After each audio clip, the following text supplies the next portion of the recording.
ఈ 2.5 ఏళ్ళను నువ్వు మంచిగా పనిచేస్తే గెలుసుడు కాదు కానీ కనీసం డిపాజిట్ అన్న దక్కుతాయి.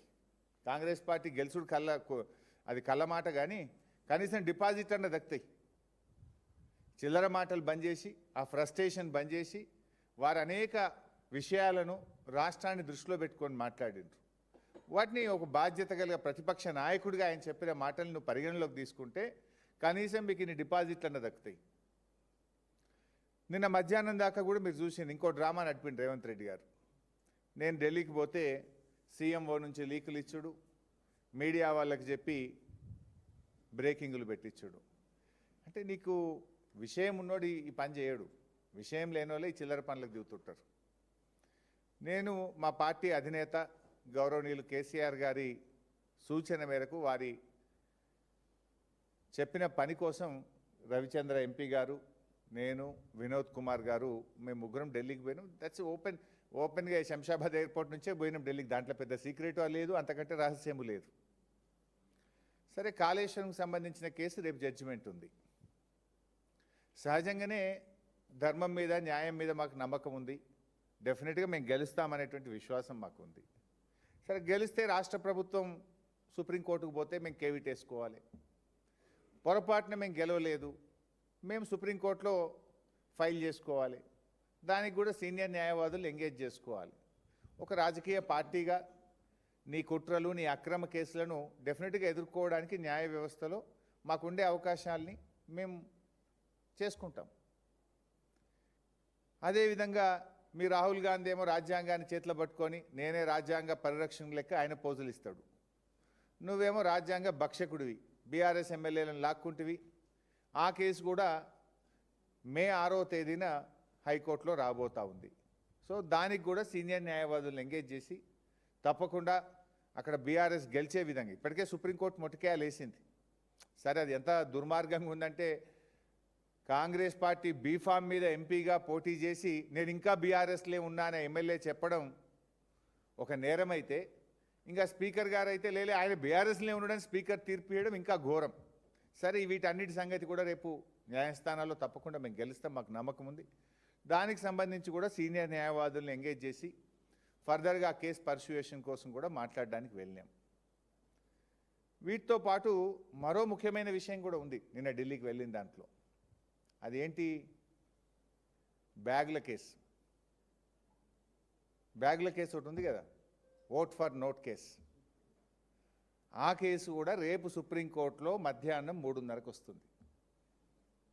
రేపు మధ్యాహ్నం 3:30కు రేవంత్ రెడ్డి పట్టపగలు 50 లక్షల నగదుతో బ్యాగులతో దొరికిన కేసు రేపు మధ్యాహ్నం 3:30కు సుప్రీంకోర్టులో వస్తుంది.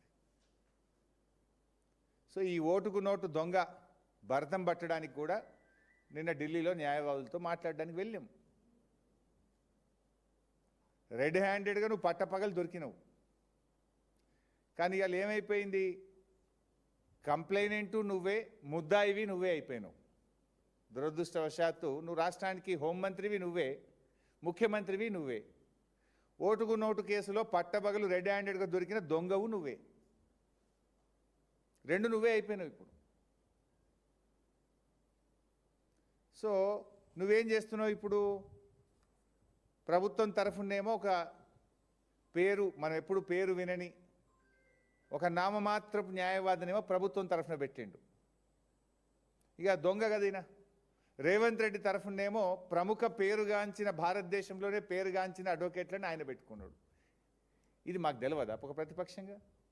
బీఆర్ఎస్ పార్టీ ఇప్పటికే ఓట్ ఫర్ నోట్ కేసులో ఇంప్లీడ్ అయి ఉన్నది. మా జగదీష్ రెడ్డి గారు, సత్యవతి రాథోడ్ గారు, మహమూద్ అలీ గారు, సంజయ్ గారు ఈ కేసులో ఇంప్లీడ్ అయి ఉన్నారు. సో ఈ కేసు కూడా రేపు మధ్యాహ్నం 3:30కు సుప్రీంకోర్టులో లిస్ట్ అయి ఉన్నది. మాకు మా న్యాయవాదులు ఆల్రెడీ ఇండికేషన్ ఏమి ఇచ్చిండ్రు? గవర్నమెంట్ తరఫునేమో గౌరవ్ అగర్వాల్ అని, మనమైతే పేరు ఎప్పుడు వినలే, ఒక న్యాయవాదిని పెట్టిండ్రు. కానీ అదే రేవంత్ రెడ్డి తరఫున, అంటే ఎవరు, ఓటుకు నోటు కేసులో బ్యాగులతో పట్టబగలు దొరికిన ముద్దాయి తరఫున ఎవరిని పెట్టిండ్రు? ముకుల్ రోహిత్గిని, సిద్ధార్థ్ లూత్రా అనే అడ్వకేట్లను పెట్టిండ్రు. అంటే ఇక్కడ దొంగ చీకటి ఒకటి అయినట్టు అయిపోతుంది. ప్రభుత్వం తరఫునేమో ఒక చిన్న న్యాయవాది, కానీ ముద్దాయి తరఫున నోట్ల కట్టలతో దొరికిన దొంగల తరఫున ఎవరిని పెట్టుకున్నారు? ముకుల్ రోహిత్గిని, సిద్ధార్థ లూత్రాని అడ్వకేట్ని పెట్టిండ్రు. మరి అప్పుడు ఏం చేయాలి?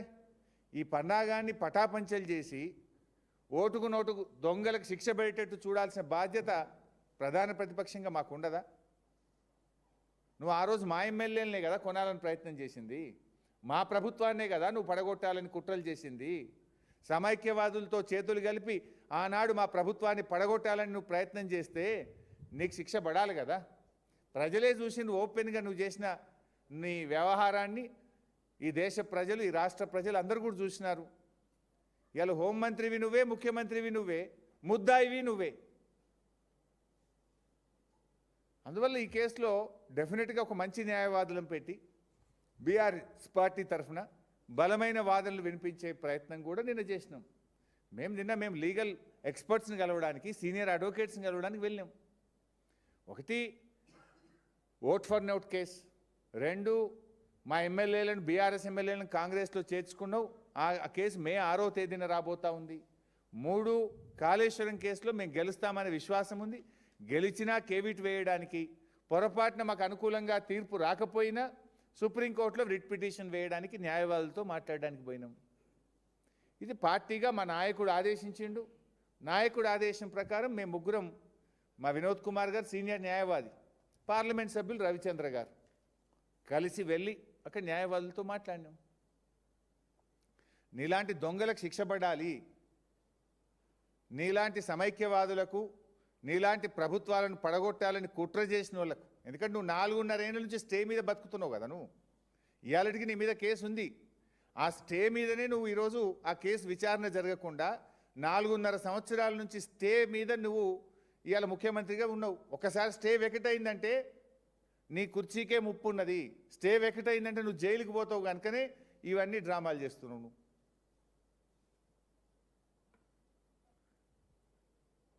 ఇవాళ మొన్న ఏం జరిగిందో నేనే బయట పెట్టినా.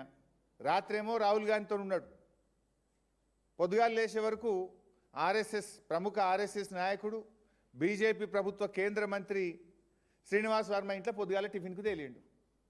నీకు అలవాటు పొద్దుకి కాంగ్రెస్, పొద్దుగాల బీజేపీ వాళ్ళ ఇంట్లో టిఫిన్లు తినుడు, సాట్ కార్లలో తిరుగు నీకు అలవాటు. మేము బాజాప్తానే చేస్తాం ఏం చేసినా. సరే, ఇది అసలు విషయం. మేము పోయింది ఓటుకు నోటు కేసులో దొంగను శిక్ష పడే విధంగా మేము మా పార్టీ తరఫున ఇంప్లీడ్ అయినాం. మేము కూడా సీనియర్ న్యాయవాదులను ఎంగేజ్ చేసి, మా సీనియర్ న్యాయవాదులు రేపు కోర్టులో బలమైన వాదనలు వినిపించడానికి న్యాయవాదులతో మాట్లాడడానికి వెళ్ళాం. అది రేపే ఉంది కేసు. రేపు ఉదయం కాళేశ్వరం కేసు ఉంది, సాయంత్రం ఓట్ ఫర్ నోట్ కేసు ఉంది. సో డెఫినెట్గా మేము వెళ్తాం కదా. నువ్వు మా ప్రభుత్వాన్ని కదా కూలదోయాలని ప్రయత్నం చేసింది. ఆ రోజు నేను శాసనసభ వ్యవహారాల మంత్రిని. ఇట్లా పోతేగా రేవంత్ రెడ్డి గారు, ఆయన కథలు మనం చూసినాం. రైతు భరోసా నిన్ననన్న మొత్తం వేస్తాడేమో అనుకున్నాం. ఆ రోజు సిద్దిపేటకు వస్తే నిలదీస్తారని చెప్తే 1 ఎకరానికి వేసిండు. నిన్న కేసీఆర్ గారు జగిత్యాలకు వస్తే మళ్ళీ 1 ఎకరానికి వేసిండు. మరి మిగతాది ఇంకెప్పుడు వేస్తావు? చెప్పింది 15,000, ఎగ్గొట్టింది 2 రైతు భరోసాలు. ఈ 3వ రైతు భరోసానైనా పూర్తిగా ఇస్తావా అంటే ఇప్పటికే కోతలు అయిపోయినాయి, వడ్లు కల్లాలకు వచ్చినాయి. వడ్లు కల్లాలకు వచ్చినా రైతు బంధు పడలే. రైతు బంధు అంటే పెట్టుబడి సహాయం. పంట చేతికి వచ్చినా నీ పెట్టుబడి సహాయం రాలే. కేసీఆర్ గారు బయటకు వస్తున్నారు, ఆయన గర్జిస్తారని భయపడి నిన్నో డ్రామా నడిపి 1 ఎకరానికి వేసినావు. ఊరిచ్చి 1 ఎకరానికి వేసినావు. అంటే ఇక మళ్ళీ మిగతాది పడాలంటే మళ్ళొక్కసారి కేసీఆర్ బయటకు రావాలి. ఇట్లా ఎన్నిసార్లు రావాలి? అంటే కేసీఆర్ గారు ప్రశ్నిస్తే తప్ప, బీఆర్ఎస్ పోరాడితే తప్ప రైతు బంధు పడే పరిస్థితి ఉండదా? నువ్వు ఆ రోజు ఏం చెప్పినావు? సిద్దిపేటకు వచ్చినప్పుడు మార్చి 22 నాడు 20 రోజుల్లో మిగతా పైసలు వేస్తా అన్నావు, వేయలే. అంతకుముందు ఏం చెప్పినావు? మున్సిపల్ ఎన్నికల్లో లబ్ధి పొందడానికి మిర్యాలగూడ సభలో మున్సిపల్ సభలో మాట్లాడుతూ ఎన్నికల కోడ్ అయిపోగానే రైతు భరోసా ఇస్తా అన్నావు, వేయలే. సిద్దిపేటలో చెప్పినావు, వేయలే. నిన్న కేసీఆర్ గారు వెళ్తే మొత్తం వేస్తున్నా అన్నావు, మళ్ళీ 1 ఎకరానికి వేసినావు. అంటే 3 5,000 కోట్లు పడ్డాయి, ఇంకా 4,000 కోట్లు పడాలి. అవి ఎప్పుడు వేస్తావు? అంటే నువ్వు ఇలా కేవలం మాటలు చెప్తూ కేసీఆర్ గారి మీటింగ్ను ఏదో నేను డైవర్ట్ చేస్తా అనేటువంటి ఒక పిచ్చి భ్రమల్లో ఓ సభ పెట్టుకొని రైతు భరోసా ఇస్తున్నాను ఒక డ్రామా ఆడినావు. రైతులకు అర్థమైతలేదా? ఇంత కేసీఆర్ పుణ్యమే ఆయనతో పడ్డాయి 2,000 కోట్లు, లేకపోతే అవి కూడా పడకపోతుండేది అర్థమవుతుంది కదా. మిగతా ఎప్పుడు వేస్తావు నువ్వు? మరి పోయినసారి 9 రోజులు వేసినా డైలాగ్ కొట్టినావు. మరి ఇప్పుడు ఏమైంది? ఇప్పుడు 6 నెలలు అయిపోయింది. 6 నెలల కింద పడాల్సిన రైతు బంధు ఇప్పటికి వల్లే కేవలం 5,000 కోట్లు మాత్రమే పడ్డాయి. ఇంకా 4,000 పడాలి. బడా కాంట్రాక్టర్లకు ఉంటాయి కానీ రైతులంటే నీకు ఉండవు.